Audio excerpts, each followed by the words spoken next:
Okay, so this video is about Electrolux refrigerator or Electrolux refrigeration system. In the first part, we studied about its introduction and looked about how this process works. So now in this video, we will be looking about the Electrolux refrigerator and its working, and also some the pressure values and pressure changes that are occurring in the system. Okay, so now here I am having a table, and please remember, this is just a reference table. These are not the actual conditions that might be present, but this will make you to have make yourself to have an idea about how the conditions present over there. Okay, so firstly we are having the condenser. Okay, now what happens in the condenser temperature is around 50 degrees Celsius. That's the highest temperature in this cycle that is involved, 50 degrees Celsius, and the pressure of ammonia is 20.33 bar. Okay, now see that in the condenser there is no H2O pressure, because we are assuming all this, you can say, all the water that was present is completely removed in the water separator that we dealt in the last video. Okay, and that H2O pressure is 0, and also hydrogen pressure is 0. Okay, and total pressure is 20.33. in the evaporator inlet we take that temperature is minus 25 degrees Celsius. Okay, and the pressure of ammonia is 1.516, which is lesser than the condenser pressure. There is no water present again in the evaporator also, and we know now we see that here hydrogen pressure suddenly is very much high, actually very high as compared to ammonia. It is around 18.814 bar, which is very much greater than 1.5%. or this is the application of hydrogen over here, that to reduce the partial pressure of ammonia in the evaporator. See, the pressure in the condenser was 20.33, which is equal to the total pressure that is throughout the whole system. Okay, but in evaporator case the partial pressure of ammonia reduced to 1.516, and while that of rest of the pressure was being applied by the hydrogen, that is 18.814, but still the total pressure remained constant, 20.33. and at the evaporator outlet we have temperature this minus 15 degrees Celsius, and ammonia pressure is 2.36.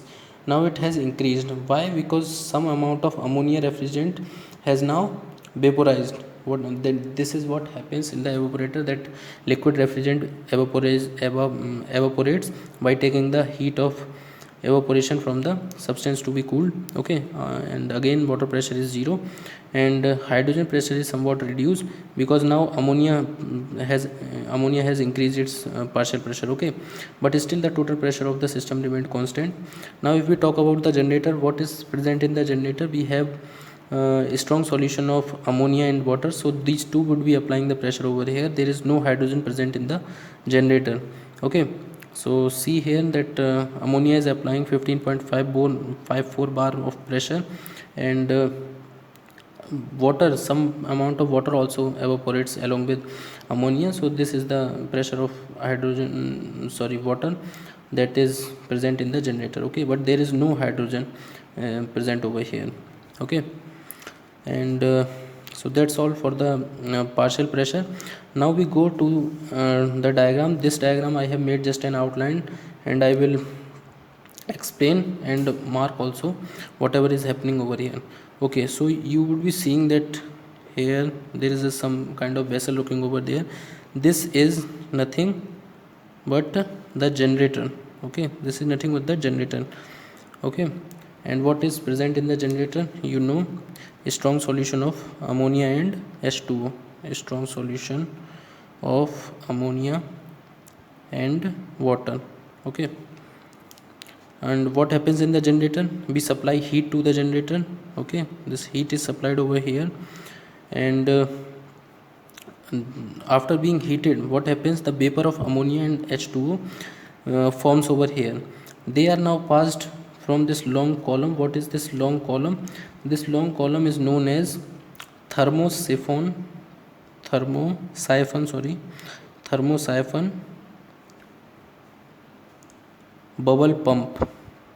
bubble pump. Now you must be wondering what is this thermosiphon. Actually, this is nothing but the movement of the vapors by due to the difference in the temperatures. You can visualize it as like this, like somewhere if in around houses we have chimneys. Okay, so when we light something under that chimney, what happens? The smoke flows out of that chimney. So this is due to the temperature difference, or you can take it as the example of convection process. In convection, what happens? The hot fluid goes upwards due to the convection current setup. So that is similar to this process, thermosiphon bowl pump.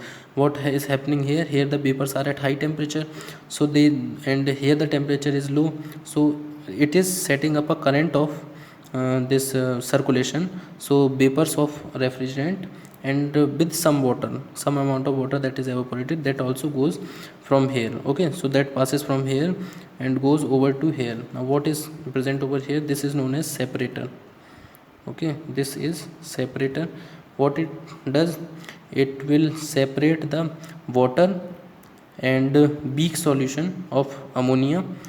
Okay, so let us say that here also we are having this, and weak solution of ammonia, weak aqua. Aqua is referring to the water. Weak aqua means the ammonia concentration in here is less. So less concentration of ammonia is at low temperature, so here the temperature would also be less. And what happened to the vapors that were at high temperature? They would be passed to the condenser. So these high temperature vapors of ammonia and water, they go from here and comes over here. These are to indicate that some heat exchange surface is present over here.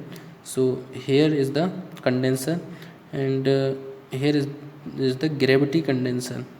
Why we are using a gravity condenser?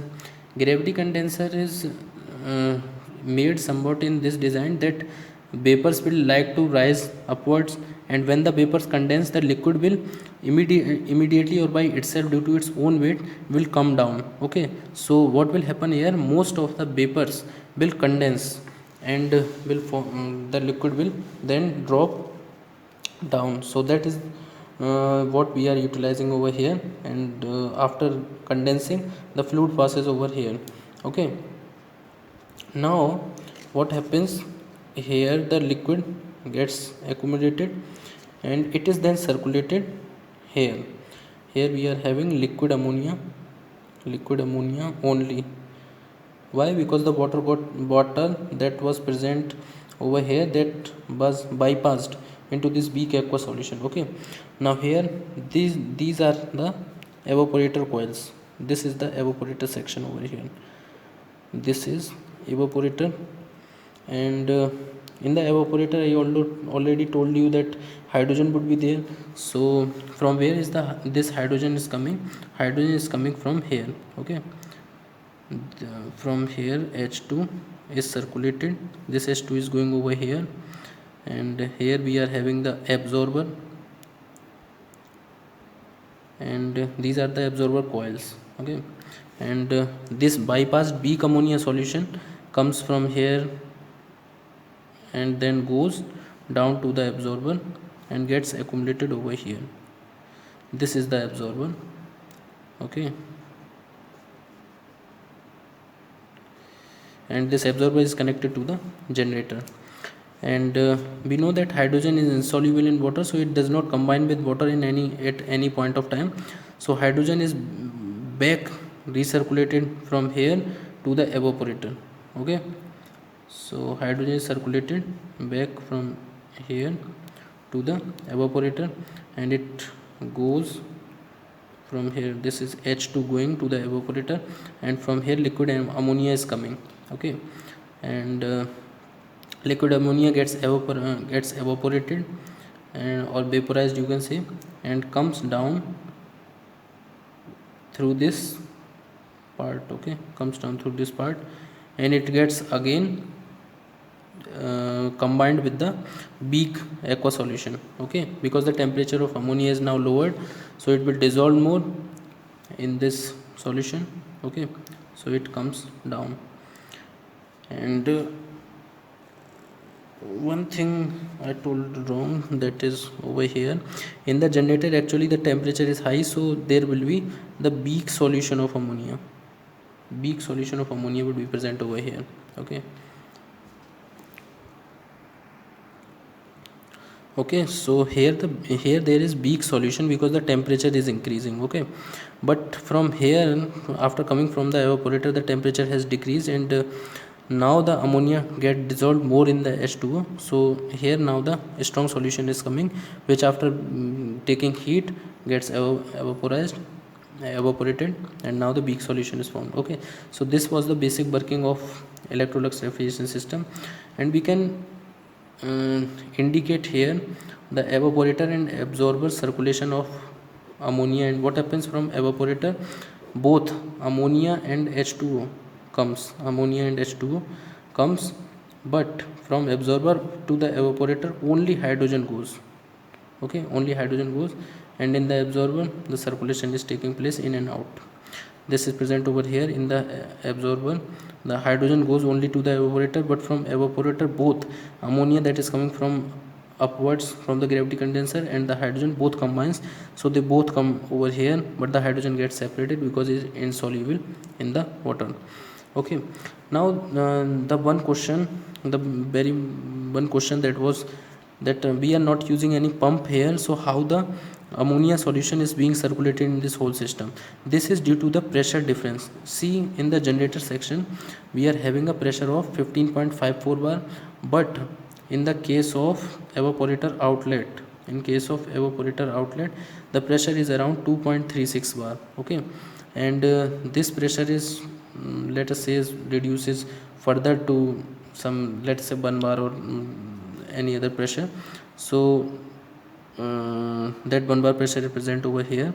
So this pressure difference actually causes the circulation of this ammonia. See this, in the condenser the pressure is 20.33, then in evaporator inlet it is again low, in evaporator outlet it is high because the vapors have been evaporated in the evaporator, and after that it high in the generator. So due to this pressure difference the circulation is taking place over here. So that's all for Electrolux refrigeration system. Thank you.